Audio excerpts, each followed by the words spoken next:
আসসালামু আলাইকুম রহমতুল্লাহ। সম্মানিত উপস্থিতি,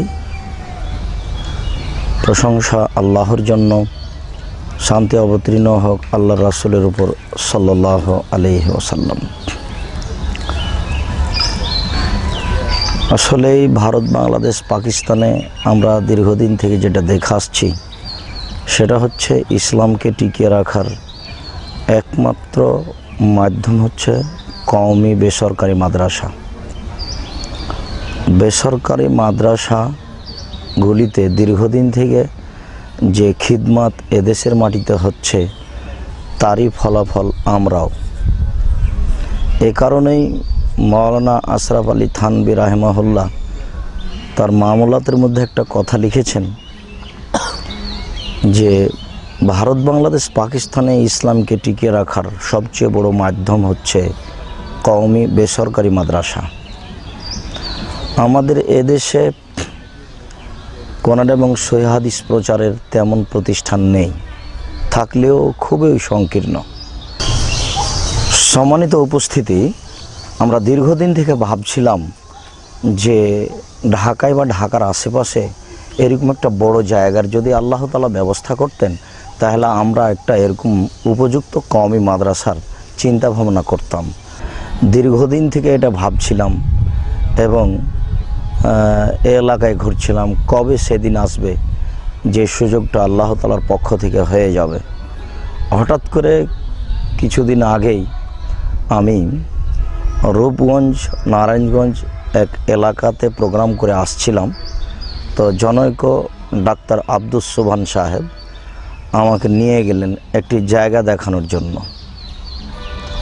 সে জায়গাটি উনি দীর্ঘ সময় দেখালেন এবং বললেন যে এখানে একটি কওমি মাদ্রাসা করার জন্য আমি এই জায়গাগুলির ব্যবস্থা করেছিলাম, আপনার পক্ষে যদি অনুকূলে হয় তাহলে আপনি ব্যবস্থা গ্রহণ করতে পারেন।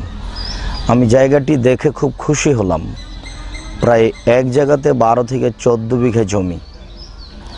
সেটা হচ্ছে আপনার রূপগঞ্জ, নারায়ণগঞ্জ, খিলক্ষেত থেকে যে 300 ফুট রাস্তাটা চলে যাচ্ছে কাঞ্চন ব্রিজ থেকেই 3-4 কিলোমিটার ব্যবধানে দেবই বাজার পাশে এই জায়গাটি। আমি জায়গাটির কথা তার সামনে পেশ করলাম যে ঠিক আছে, আপনারা যদি আমার কাছে এই জায়গাটি হস্তান্তর করেন তাহলে ইনশাআল্লাহ এখানে একটা উন্নত মানের প্রতিষ্ঠানের পদক্ষেপ গ্রহণ করব, আল্লাহ যদি তৌফিক দান করেন।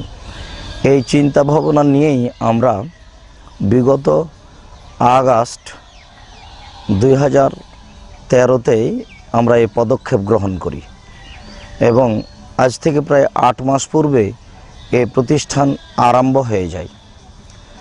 আমরা কোরআন এবং সহিহ হাদিস সাথে সাথে বাংলা, ইংরেজি, আরবি উন্নত মানের ব্যবস্থা নিব মনে করেই আমরা তো অনেকেই আসলে জাকির নায়েকের প্রতিষ্ঠানের উপর দুর্বল। আমরাও তো মানুষ, আমরাও তার চেয়ে ভালো প্রতিষ্ঠান ব্যবস্থা করতে পারি। এই প্রতিষ্ঠানে আমরা সেই জিনিসটাই ভাবছি। ইনশাআল্লাহ এই প্রতিষ্ঠানই জাতির জন্য দিনকে যুগোপযোগী করার জন্য এবং সর্বধরনের অন্যায়ের মোকাবেলা করার মতো বিদ্যা অর্জনের জন্য এই প্রতিষ্ঠানই একদিন মানুষের সামনে উন্নত মানের প্রতিষ্ঠান গড়ে উঠবে বলে আমরা আশাবাদী।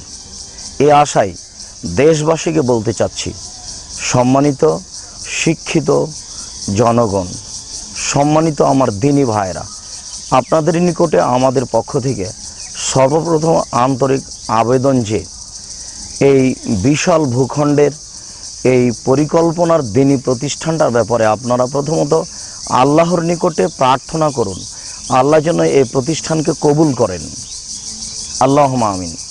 এরপরে যেটা আপনাদের কাছে আন্তরিক দাবি সেটা হচ্ছে আপনারা এই প্রতিষ্ঠানকে উন্নত মানের করার ব্যাপারে পরামর্শ দিবেন।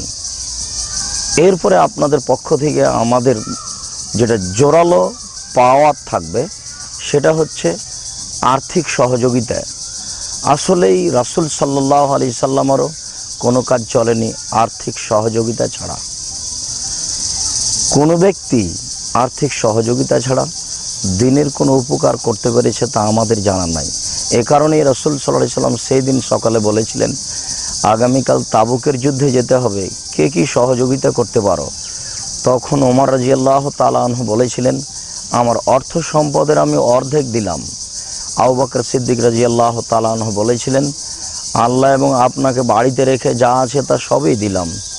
ওই সময় উসমান রাদিয়াল্লাহু তাআলা আনহু বলেছিলেন, আল্লাহ রাসূল, তাবুকের যুদ্ধে যত মানুষ যাবে সমস্ত মানুষের অর্ধেকের যাতায়াত খরচ, খাওয়া খরচ আমি একাই সব বহন করব। সেই দিন মানুষের সংখ্যা ছিল প্রায় 30,000। তিনি 15,000 মানুষের 3 মাসের খাওয়া খরচ এবং যাতায়াত খরচের জিম্মেদারি গ্রহণ করেছিলেন। আমরাও এরকমই চাচ্ছি, যারা আপনারা আমাদের দিনী ভাই আছেন তারা এই প্রতিষ্ঠানকে জানে প্রাণে ভালোবাসবেন, আর্থিক সহযোগিতা করবেন, পরামর্শ দিবেন। ইনশাআল্লাহ আমরা এই প্রতিষ্ঠানকে একটা উন্নত মানের প্রতিষ্ঠান করতে চাই, যেখানে আরবি, ইংরেজি, বাংলা ও অন্যান্য ভাষা যথাযথ শিক্ষা অর্জন করে তারা দিনের উপযুক্ত খিদমত করতে পারবে। আল্লাহ তুমি আমাদের এই পরিকল্পনা কবুল করো। সম্মানিত উপস্থিতি, দেশবাসীর কাছে, জাতির কাছে আমাদের আন্তরিক অনুরোধ যে আপনারা প্রথমত এই প্রতিষ্ঠানের জন্য আল্লাহর কাছে দোয়া করুন।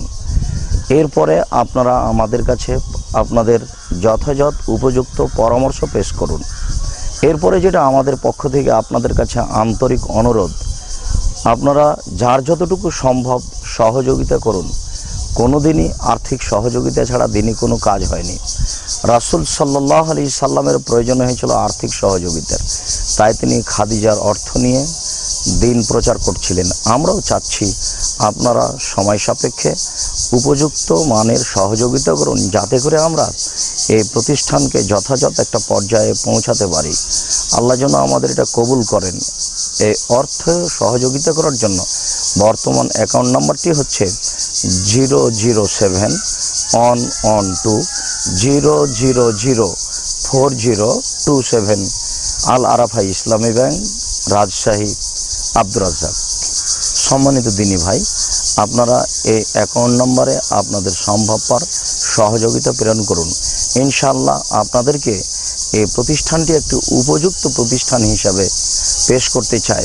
আল্লাহ কবুল করো, আল্লাহুম্মা আমিন। আল্লাহ তুমি আমাদের সহযোগিতা কবুল করো, আল্লাহুম্মা আমিন। আল্লাহ তুমি আমাদের কবুল করো, আল্লাহুম্মা আমিন। সুবহানাকা আল্লাহুম্মা ওয়া বিহামদিকা আশহাদু আল্লা ইলাহা ইল্লা আনতা আস্তাগফিরুকা ওয়া আতুবু ইলাইক। আসসালামু আলাইকুম।